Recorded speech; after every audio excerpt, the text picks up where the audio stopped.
Tidak mungkin mampu melihat jin. Kalau kemudian ada peruqyah yang mengaku mampu melihat jin, maka itu dukun. Jangan tanya, ibu dukun, pasti bilang bukan. Karena dukunnya sendiri tidak sadar kalau dirinya dukun.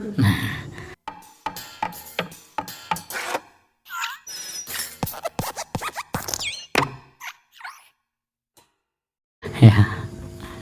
Baik. Ini yang di sayap kiri peserta apa penonton?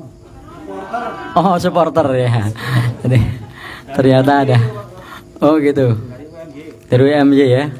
KKN. Oh ya. Jadi alhamdulillah. Saya kira penonton, ternyata supporter.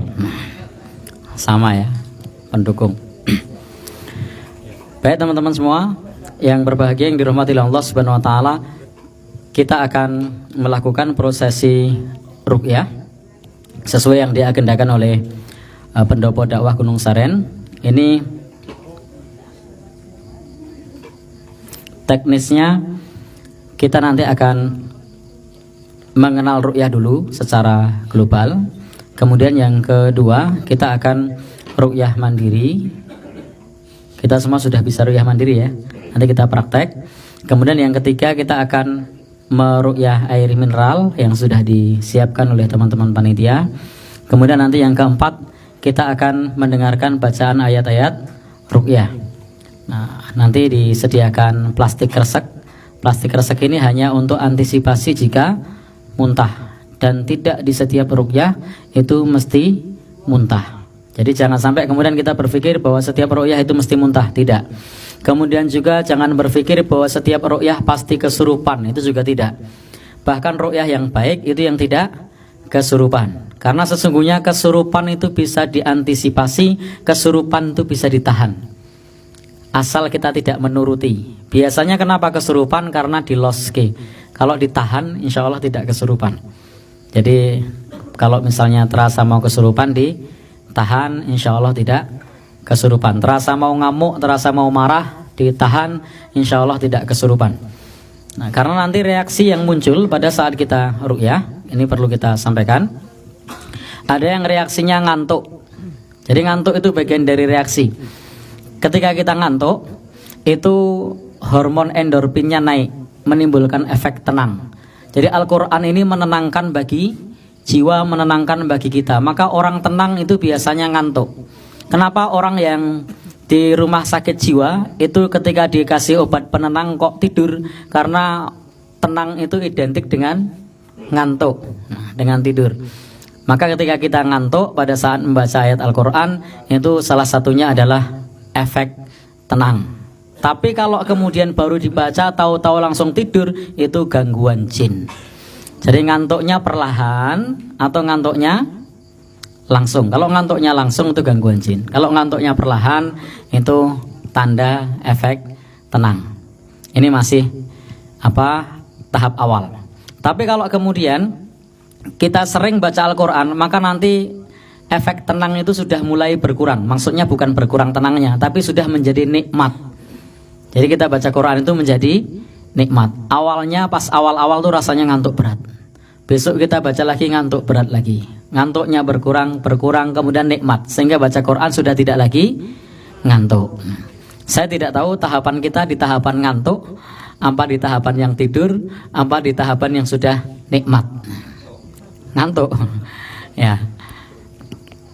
Jadi baik, ini untuk reaksi ngantuk. Yang kedua di antara reaksinya ketika kita ruqyah itu adalah reaksi muntah, mual, kemudian muntah. Ini reaksi yang diharapkan. Maksudnya diharapkan reaksinya bisa muntah, meskipun tidak selalu muntah. Reaksi yang lain selain muntah, biasanya ada rasa seperti ceguen. Tahu ceguen? Apa itu? Ya, atau sendawa. Ceguen, tuh dicontohkan tuh. Sendawa. Kemudian lagi apa? Ada reaksi sedih. Jadi begitu mendengarkan Al-Quran, mendengarkan ruqyah, rasanya sedih sekali. Atau juga reaksi menangis. Atau juga reaksi marah. Tolong nanti kalau ada yang reaksinya marah, ditahan. Jadi reaksinya marah, tolong ditahan. Ada yang teriak-teriak. Selama masih cuma menangis itu aman, silahkan nangis boleh. Selama masih teriak-teriak itu aman, silahkan teriak boleh. Tapi kalau mau ngamuk, mau marah, ini yang tidak aman. Khawatir teman-teman kanan kirinya jadi korban. Itu nanti pasal berapa itu kalau jadi korban itu? Penganiayaan. Nah, maka ini perlu posisinya kalau mau marah, mau ngamuk ditahan. Reaksi yang lain apa? Reaksi yang lain pengen ketawa. Jadi begitu mendengarkan Al-Quran rasanya pengen tertawa. Atau juga kadang kalau tidak pengen tertawa merasa sombong atau merasa meremehkan. Itu juga bagian dari reaksi. Reaksi yang sering muncul yang lainnya adalah kepala pusing yang amat sangat. Jadi biasanya kepala pusing yang amat sangat. Atau dada berdebar-debar disertai dengan rasa sesak.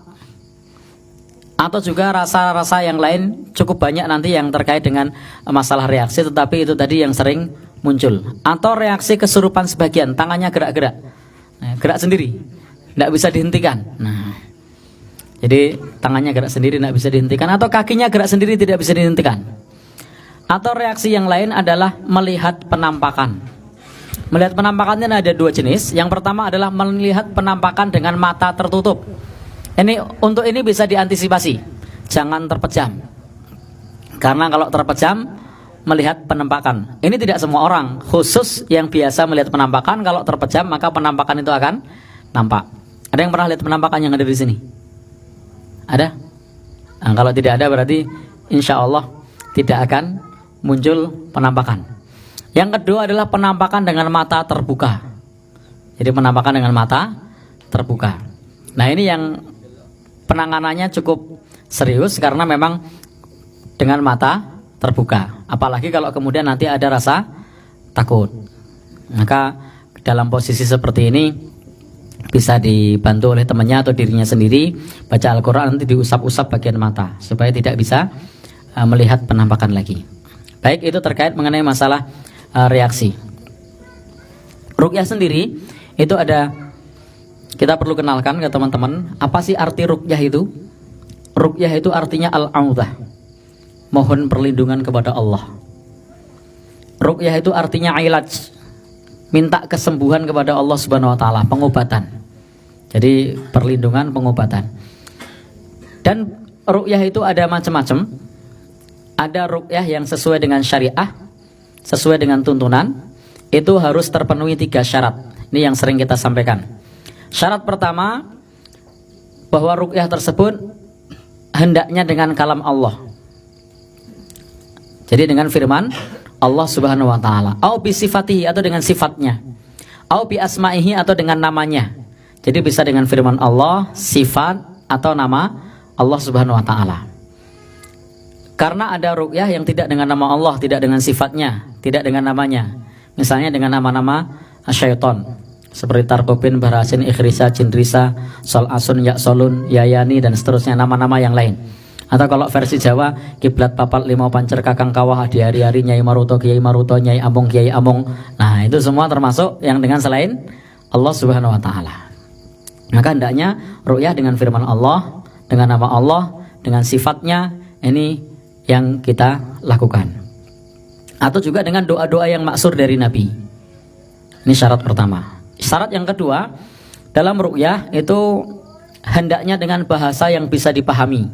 Artinya ruqyah ini tidak harus dengan bahasa Arab, boleh dengan bahasa Jawa, boleh dengan bahasa Indonesia. Kadang-kadang tidak harus dengan bacaan Al-Quran, cukup dengan kata-kata yang baik, kata-kata doa sama Allah. Ya Allah, hilangkan penyakit saya, maka sakitnya hilang. Atau ya Allah, saya mohon kepadamu agar jin-jin yang zalim yang ada dalam tubuh saya keluar, maka kemudian muntah-muntah. Jadi tidak harus dengan bahasa Arab, tapi bisa dengan bahasa Indonesia, bisa dengan bahasa Jawa, bahasa apa saja yang bisa dipahami. Nah, kalau bahasanya tidak bisa dipahami itu tidak boleh. Karena kita juga perlu belajar mana yang sesuai tuntunan dan yang tidak. Jadi kalau bahasanya tidak dipahami, tidak bisa dimengerti, saya sering ngasih contoh misalnya begini, bahasanya tidak bisa dipahami. Caleng gonteng manggut-manggut orang inang ora udut. Maksudnya apa ya? Tidak jelas. Maka ini tidak bisa dipahami maknanya. Maka ini tidak boleh. Maka yang bisa dipahami maknanya. Yang ketiga, ruqyah itu terjadi dengan takdir Allah, dengan kuasa Allah. Peruqyah itu tidak mampu mengusir jin, peruqyah itu tidak mampu menyembelih jin. Kita hanya berdoa kepada Allah, Allah yang mengabulkan. Jadi kita hanya berdoa sama Allah, Allah yang mengabulkan. Peruqyah ora iso apa-apa. Nah, itu harus diyakini. Jangan sampai kemudian bertawakal kepada peruqyah atau tukang ruqyahnya, karena peruqyah itu tidak bisa apa-apa. Apalagi mendatangkan malaikat, itu jelas tidak bisa. Jadi peruqyah itu tidak bisa mendatangkan malaikat. Peruqyah juga tidak bisa mendatangkan rohnya Rasulullah. Jadi tidak bisa misalnya kemudian peruqyahnya bilang, Mas, Anda ini spesial loh, saya datangkan roh Rasulullah khusus untuk ngobatin jenengan. Nah, maka kalau peruqyahnya bilang begitu, itu tidak sesuai dengan syariah, tidak sesuai dengan tuntunan. Ada enggak kira-kira peruqyah yang bilang begitu? Ya? Onten? Di mana, Pak? Ya. Oh, ya, non jauh di sana ya. Jadi itu tidak sesuai tuntunan. Karena itu, ini tadi syarat ruqyah yang pertama ya, bahwa syarat ruqyah yang syariah, syaratnya ada 3. Sembari menunggu teman-teman juga, di dalam ruqyah laki-laki sama perempuan itu hendaknya perempuannya disertai dengan mahramnya. Ini ciri ruqyah syar'i. Jadi kalau perempuan sama laki-laki cuma berdua, peruqyahnya tidak akan meruqyah. Tapi kalau yang tidak syar'i atau yang dukun, itu tetap gelem meruqyah meskipun tidak ada mahramnya. Maka harus ada mahramnya, atau kalau tidak ada mahramnya, ada yang mendampingi. Kalau misalnya pasiennya tidak ada yang mendampingi, maka bisa didampingi oleh peruqyahnya, didampingi oleh istrinya. Itu juga penting. Kenapa? Karena fitnahnya besar, banyak. Bisa tanya sama istri saya ajak itu. Saya pernah ketika ngeruqyah ditembak sama pasien saya mau jadi istri yang kedua. Itu tanya sama istri saya, di depan istri saya bilangnya. Jadi itu kan repot itu. Kalau saya pas sendiri kan repot. Alhamdulillah sama istri saya aja. Ternyata bilang, boleh enggak jadi istri yang kedua? Ini repot ini. Ini streaming lagi. Ya, enggak apa-apa. Baik. Jadi perlu ditemani. Jangan sampai bersentuhan langsung kepada pasien yang lawan jenis. Jadi jangan sampai bersentuhan langsung. Gunakanlah sarung tangan, atau kalau tidak sarung tangan pakai sesuatu yang tebal yang lainnya. Jadi tidak bersentuhan langsung, tidak menyentuh kecuali memang diperlukan. Kemudian juga usahakan bagi pasiennya untuk berwudu. Usahakan pasiennya untuk berwudu. Peruqyahnya juga berwudu. Kemudian juga usahakan menutup aurat. Jadi usahakan untuk menutup aurat. Meskipun dalam keadaan kesurupan massal sekalipun, kalau bisa diminta untuk menutup aurat. Karena memang SOP dalam dunia kesehatan dengan SOP pada saat ruqyah itu berbeda. Saya sering menangani kesurupan massal, itu biasanya jilbabnya dicopoti. Kenapa? Karena dalam SOP dunia medis kesehatan, kalau orang pingsan, orang seperti itu dilepas jilbabnya. Sehingga kadang-kadang ketika saya datang sudah tidak pakai jilbab semua ini. Di tempat kemah, di sekolahan itu jilbabnya sudah dicopot. Karena sesuai SOP tentang ilmu kesehatan. Kalau dalam ruqyah enggak. Dalam ruqyah itu jangan sampai peruqyahnya melihat aurat si pasiennya. Jangan sampai melihat auratnya. Maka auratnya posisinya harus ditutup. Memang kadang-kadang sampai di tempat tuh kadang-kadang ya dalam tanda kutip harus diskusi dulu dengan panitia. Panitia maunya jilbabnya dilepas, sementara peruqyah maunya jilbabnya dipakai. Karena perbedaan cara pandang. Baik, ini mengenai masalah ruqyah yang syar'i. Jangan tanyakan pula pada saat ruqyah, jinnya ini siapa yang ngirim? Fa innahu kadzub, karena setan ini pendusta. Jadi jangan tanyakan siapa yang ngirim. Kalau dia bilang saya yang ngirim fulan, usahakan jangan percaya. Karena setan ini suka mengadu domba. Kalau dia bilang saya rohnya leluhur, jangan juga percaya. Karena orang yang sudah meninggal rohnya tidak bisa pulang. Andaikan rohnya pulang, mending pulang daripada disiksa di alam kubur. Ya enggak? Karena alam kubur itu ada siksa, ada nikmat juga. Jadi ngapain pulang ngapain daripada disiksa, mending pulang kalau bisa pulang. Padahal orang yang sudah meninggal itu rohnya tidak bisa kembali. Tapi memang keyakinan di masyarakat kita banyak yang meyakini rohnya itu pulang kalau malam Jumat. Ya kan? Saya pernah dengarkan di masjid yang kurang lebih bunyinya begini. Malam jemuah para mayit padha tile omah. Bali ing kuburan iluwe ting tleweran. Lah ini tidak benar. Ini kalau mayitnya pada mulai. Teman-teman pada ketemu enggak tadi? Ya, baik. Orang di alam kubur itu ada nikmat, ada siksa. Di sana disebut alam barzah, itu karena alam yang terdinding yang tidak mungkin kembali ke dunia. Sehingga jangan sampai kemudian pada saat ada orang kesurupan diwawancarai, kowe roy sopo? Aku roy Mbah Pawiro. Ngopo kowe rene? Aku nang alam kubur disiksa karo malaikat disebelai. Lah ngopo kok disebelai? Aku mbiyen zaman urip ora salat. Kelihatannya pesannya bagus, supaya orang sholat, tapi menanamkan akidah yang salah, seolah-olah orang yang sudah meninggal bisa kembali lagi dan bisa melarikan diri ketika disiksa. Kemudian orang yang mendengar pun kan berpikir, ada yang berpikir saya harus sholat biar tidak disiksa seperti Mbah Pawiro, kan gitu. Tapi di satu sisi ada yang berpikir, enak ya disiksa bisa melarikan diri. Nah, padahal tidak bisa. Jadi ini akidahnya harus ditandani. Nah, ru'yah yang kedua itu ru'yah syirkiyah. Jadi kalau yang syariah tadi sesuai tuntunan ada beberapa ketentuan, sebenarnya banyak tapi ini pengenalan saja. Yang kedua adalah ru'yah syirkiyah, yang syirik, yang tidak sesuai dengan tuntunan. Salah satu tandanya adalah tanya saja kepada peru'yahnya, apakah peru'yahnya melihat yang gaib, atau peru'yahnya bilang, wah di pojok rumah jenengan itu ada kuntilanak. Nah, itu berarti tidak syar'i. Kenapa? Karena peruqyah yang sesuai syar'i, yang sesuai tuntunan, yang sesuai Al-Quran itu tidak bisa melihat jin. Al-Quran mengatakan fala yudhiru ala ghaibihi ahada, bahwa yang gaib itu tidak ditampakkan kepada seorang pun illa manir tadomir rasul, kecuali kepada yang diridhoi yaitu Rasul sallallahu alaihi wasallam. Demikian pula disebutkan pula di dalam ayat yang lain, innahu yarakum huwa wa qabiluhu min haitsu la tarawnahum. Sesungguhnya iblis, jin dan pasukannya mampu melihat manusia dari suatu tempat yang manusia tidak mampu melihat mereka. Jadi manusia tidak mungkin mampu melihat jin. Kalau kemudian ada peruqyah yang mengaku mampu melihat jin, maka itu dukun. Jangan tanya, ibu dukun, pasti bilang bukan. Karena dukunnya sendiri tidak sadar kalau dirinya dukun. Maka tanyakan saja, bapak ibu bisa melihat yang gaib? Kalau dia bilang, oh ya, di atas rumah anda itu ada buto hijau, berarti dia dukun. Kalau dia bilang misalnya di punggungmu ini loh macan, maka berarti dia dukun. Jadi mudah untuk menandainya. Kemudian juga yang tidak sesuai dengan tuntunan, selain tadi melihat yang gaib, dia mengatakan mampu meruqyah dari jarak jauh tanpa media apa-apa. Kalau pakai telepon ya bisa, kalau pakai TV ya bisa.